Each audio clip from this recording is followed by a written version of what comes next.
वे भी सुख चैन से जिए, हमें भी सुख चैन से जीने दे। गोली का जवाब गोले से देना चाहिए, ईंट का जवाब पत्थर से देना चाहिए, ये कांटे को जल मुर्द से उखाड़ देना चाहिए। ये आतंकवादी गतिविधि ये प्रॉक्सी वॉर नहीं है, ये आपकी सोची समझी युद्ध की रणनीति है। आप वॉर ही कर रहे हैं तो उसका जवाब भी वैसे ही मिलेगा। 75 साल तक हम झेलते रहे और पाकिस्तान के साथ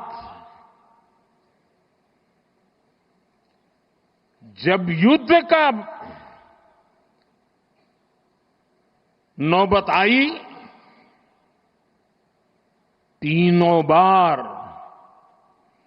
भारत की सैन्य शक्ति ने पाकिस्तान को धूल चटा दी।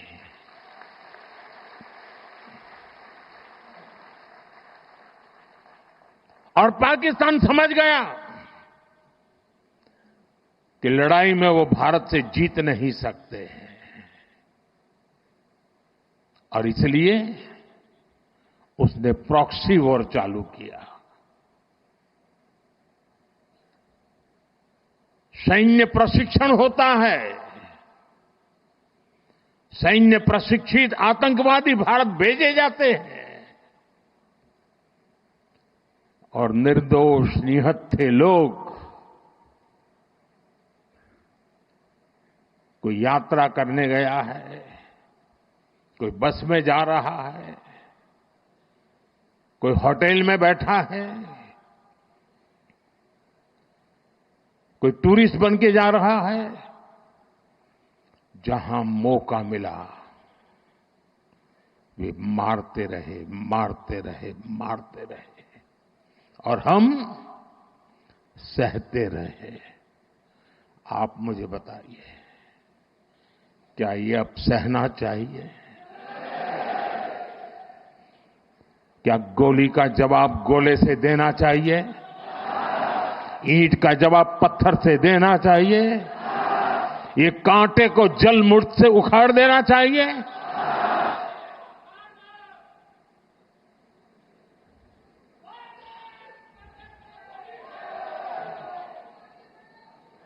साथियों, ये देश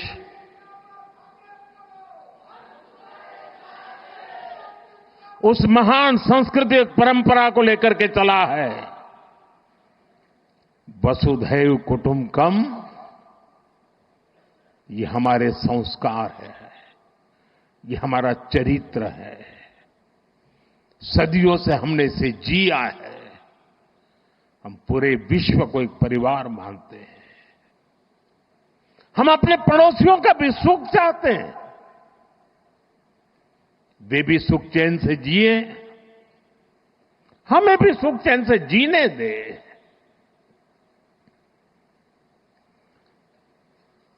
ये हमारा हजारों साल से चिंतन रहा है। लेकिन जब बार बार हमारे सामर्थ्य को ललकारा जाए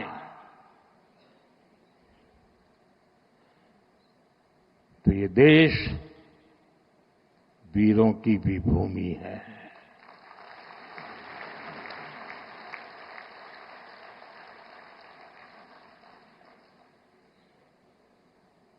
आज तक जिसे हमें प्रॉक्सी वॉर कहते थे,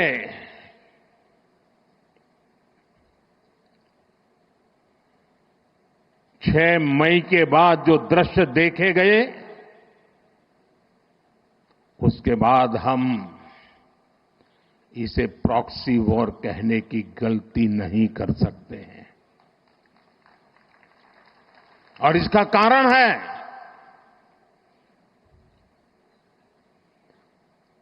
जब आतंकवाद के 9 ठिकाने तय करके 22 मिनट में, साथियों 22 मिनट में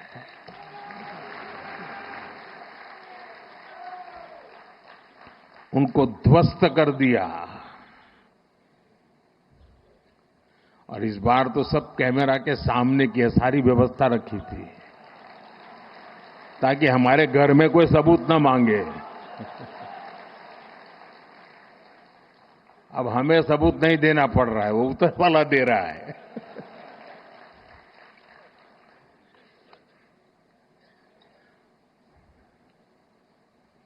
और मैं इसलिए कहता हूं अब ये प्रॉक्सी वॉर नहीं कह सकते इसको, क्योंकि जो आतंकवादियों के जनाजे निकले 6 मई के बाद जिनका कत्ल हुआ, उस जनाजे को स्टेट ऑनर दिया गया पाकिस्तान में। उनके कॉफिन पे पाकिस्तान के झंडे लगाए गए, उनकी सेना ने उनको सैल्यूट दी। ये सिद्ध करता है कि आतंकवादी गतिविधि ये प्रॉक्सी वॉर नहीं है, ये आपकी सोची समझी युद्ध की रणनीति है। आप वॉर ही कर रहे हैं तो उसका जवाब भी वैसे ही मिलेगा।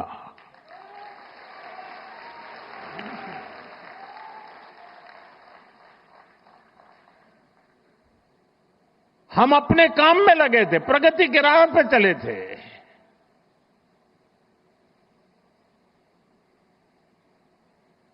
हम सबका भला चाहते हैं और मुसीबत में मदद भी करते हैं।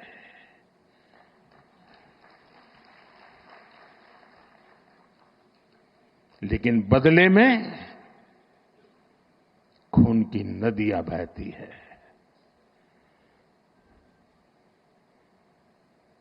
मैं नई पीढ़ी को कहना चाहता हूं,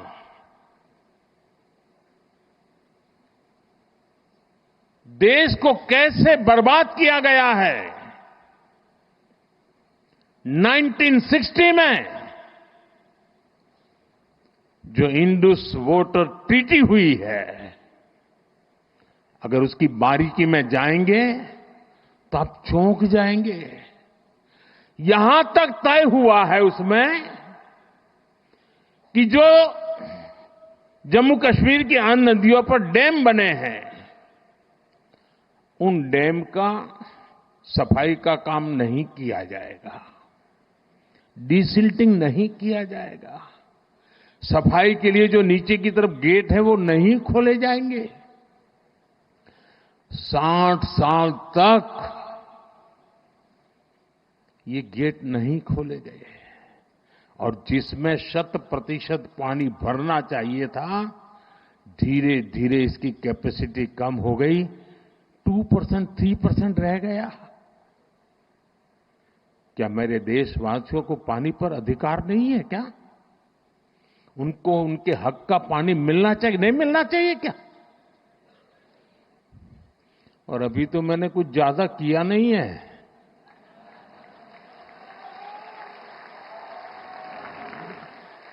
अभी तो हमने कहा है कि हमने इसको एबेंस में रखा है, वहां पसीना छूट रहा है। और हमने डैम थोड़े खोल करके सफाई शुरू की। जो कूड़ा कचरा था वो निकाल रहे हैं, इतने से वहां फ्लड आ जाता है। साथियों, हम किसी से दुश्मनी नहीं चाहते हैं। हम सुख चैन की जिंदगी जीना चाहते हैं। हम प्रगति भी इसलिए करना चाहते हैं कि विश्व की भलाई में हम भी कुछ योगदान कर सके।